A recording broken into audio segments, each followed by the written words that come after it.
करेंगे अहले नजर ताजा बस्तियां आबाद। ये जहां जहां जाएंगे यकीनन वहां जो है वो अपनी इस नेकी को फैलाएंगे और इंशाल्लाह मैं समझती हूँ कि इसी तरह अगर हर इंसान में ये जज्बा हो तो ये पाकिस्तान हमारा साफ सुथरा और हेल्दी हो जाएगा। Thank you.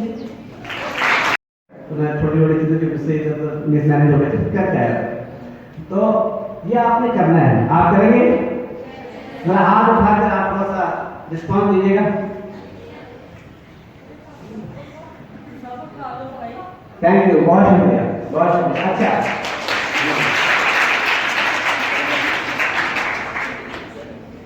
ये एक छोटी सी एक्टिविटी आपसे जा रहा हूँ, हमेशा इसको अपनी लाइफ का हिस्सा बना लें। अच्छा, ये तो एक मैसेज था, लेकिन एक छोटा सा वाक्या बड़ा इफेक्टिव आपको शेयर करना चाह रहा हूँ। हमारे दोस्त है, वो उनकी भांजी पाकिस्तानी मिजाज अमेरिका में रहती हैं, 12 साल की होंगी। वो पाकिस्तान आई, आयशा मुझे कटरली एरिया की बात है। तो वहाँ मामू के साथ आउटिंग में खाना खाने का सिलसिला हुआ होगा, तो हाथ में कुछ रैपर बचा, तो उसने मामू से पूछा, मामू को कहाँ फेंक, डस्टबिन का है। तो उसने कहा फेंक कैसे, जैसे हम लोग करते हैं। योर कंट्री इज डस्टबिन, आपका मुल्क डस्टबिन है। वो मामू परेशान हो गए, उसके रंग हो गए थे। उसने बोला लाओ, मेरे दोस्त ने लेके वो जगह थी। तो ये वहाँ के 12-13 साल बच्चा जो है वो उसका उसकी ट्रेनिंग है। आपकी ट्रेनिंग कैसी होनी चाहिए? मैं नहीं चाहता कि ऐसी हो, मैं इससे आगे चाहता हूँ आपसे।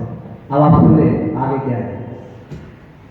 आप ये तो कर लेंगे आज से कि आप अपना कचरा तो बाहर कहीं नहीं फेंकेंगे, आप उसको डस्टबिन ही करेंगे प्रॉपर।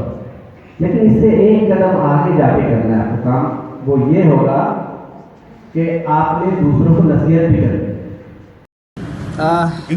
अस्सलाम वालेकुम नाज़रीन, ये आप देख रहे हैं सिगरेट के 2-3 आपको ये नोट्स नज़र आ रहे हैं, टुकड़े। ये हमारे दोस्त हैं, इनको मैं दूसरी बार आज समझाया कि नीचे ना फेंकें, तो नीचे फेंका हुआ तब इन्होंने उठा लिया। अब उठा के ये डस्टबिन करने के लिए इन्होंने उठा लिया है।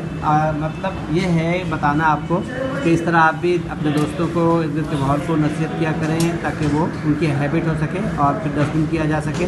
Thank you very much. Pakistan जिंदाबाद। ज़्यादातर शेयर करें। अल्लाह हाफिज़।